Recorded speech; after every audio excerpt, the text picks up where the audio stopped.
Hello everybody, my name's Ryan and I'm a driving instructor, and today, right of way.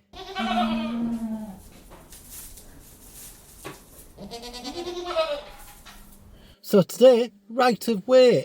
Before I go any further, like, comment and subscribe. So what is a right of way? Well, actually nothing. It doesn't exist. There's no such thing as a right of way. A right of way might be on a map somewhere, on an old ordnance survey thing about somebody crossing a field or maybe a public footpath. But a right of way doesn't actually exist on the road. You see, most of the highway code refers to give way, that we give way to everything. You reduce your risk. Now what I'm going to refer to is not actually the highway code, because there's another way of looking at this. So I've got it in note form. Way back in kind of like a long time ago in 1840, Trinity House, which runs the lighthouse people thing now, and basically they came up with a set of regulations were enacted in Parliament in 1846.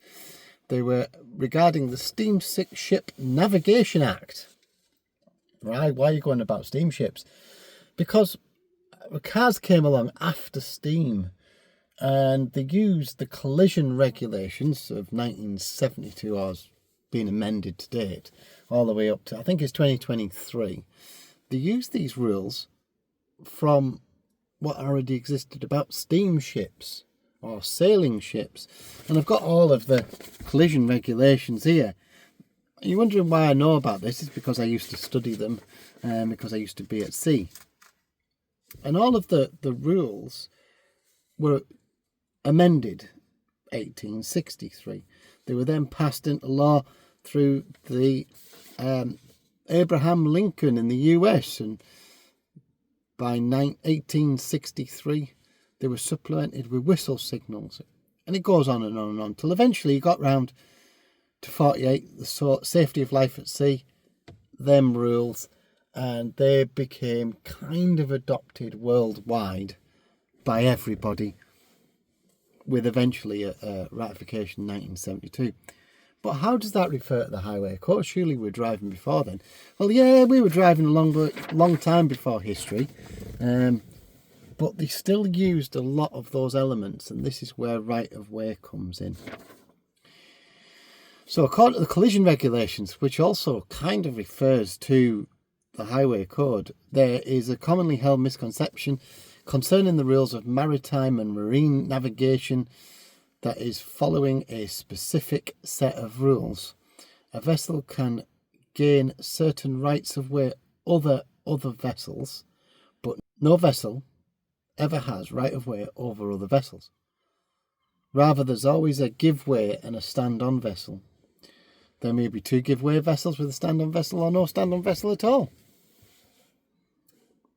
A stand-on vessel does not have any right of way over any give way vessel, and is not free to manoeuvre however it wishes, but it is obliged to keep a constant course and speed so as to help the give way vessel in determining a safe course.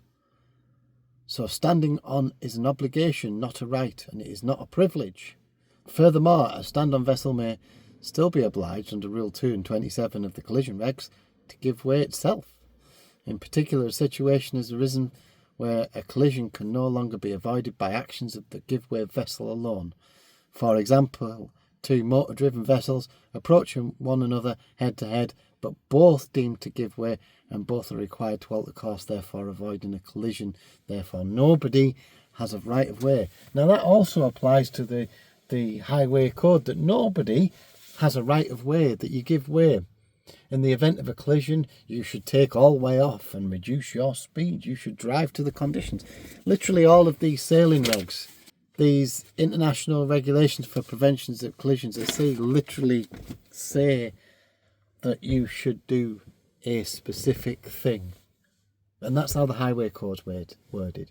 It refers back to something that was written effectively and used by about 200 years ago.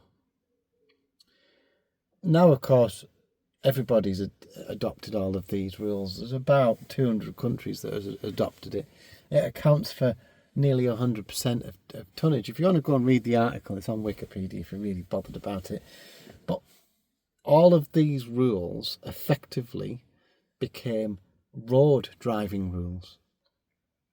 So the history of sail and motor driven and machine driven steamships and diesel ships effectively had to follow a set of rules. Even by kind of 50 plus years ago, all these countries agreed to do this because it was chaotic. There was rules all over the world.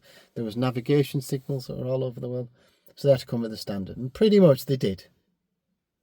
And they came up with a standard for cars when they came along. And they'll come up with whatever technology is next, whether that's self-driving cars, that's bound to come in. Actually, there is a small section in this about, in recent years, the International Maritime Organisation, states and other countries and other interested parties have assessed the collision regulations with a view to potential future amendment to facilitate maritime autonomous surface ships.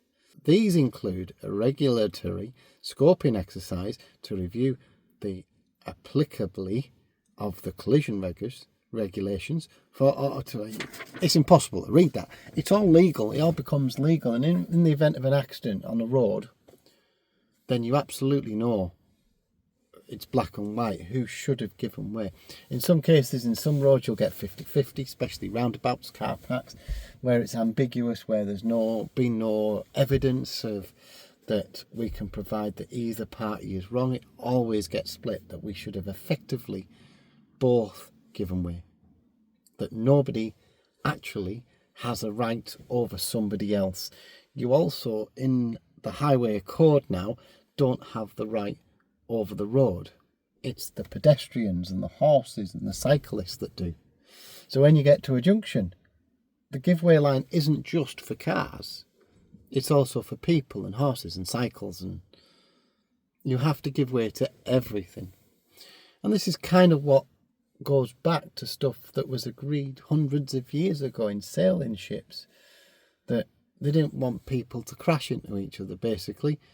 And that's how the highway code is worded as well. We don't want people to have accidents, therefore there's no right of way.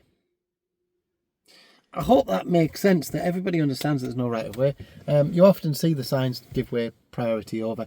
We sometimes say that there is a priority on the road, but yeah, when you actually think about it, if you're travelling down a dual carriageway and there's a car coming out on the left hand side, there's a number of options you can take to effectively avoid that collision, that you should take all the way off and navigate with extreme caution, basically. Come off the gas, change lanes, something. You can always do something to effectively give way to somebody. Seen a lot of bad driving lately. I could have uploaded a dozen videos. I just haven't done it. I could have done loads of shorts. I saw somebody cutting across one side, the wrong side even, of a roundabout. I'm not saying a mini roundabout, actually going on the wrong side. They went the wrong way. They were turning right out of a junction and cut across the wrong side of a roundabout. Most of the stuff that you see that you get uploaded, most of that stuff that you see online of people appear to be whinging. They're not really whinging. They're just kind of frustrated at other people doing the wrong thing. And you should always do the right thing. You should always take ownership. If you're driving, you should be the one that's concentrating, because you don't know what that van's going to do. Like reverse round this corner and smash into me. Or you don't know where the van's going to go. You don't know where the truck's going to go. We have absolutely no idea sometimes. And what we've got to do is look after yourself. And you've also got to give way where appropriate, because we don't have a right of way. I hope that was helpful and a little bit of an insight into right of way. There's stuff in here that I could recite if anybody's interested. I could even do a whole thing on why the rules say certain things. I don't think that anybody would be all that interested, to be honest. For example, the application of these rules state that the collision regs should be complied with by all vessels on the high seas. That's what the highway code says, doesn't it? These rules have to be complied with by everybody on the road. It's the same sort of thing.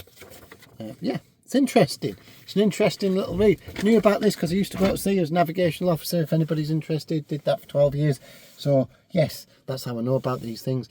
It's always nice to understand how things fit together, and our driving laws were sort of crafted, and the Road Traffic Act's been amended so many times, people are a little bit lost in it and still don't know about give way to and priority over and commitment. And yes, well, that's for another day maybe.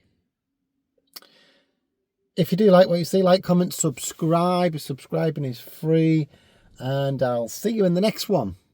Bye for now.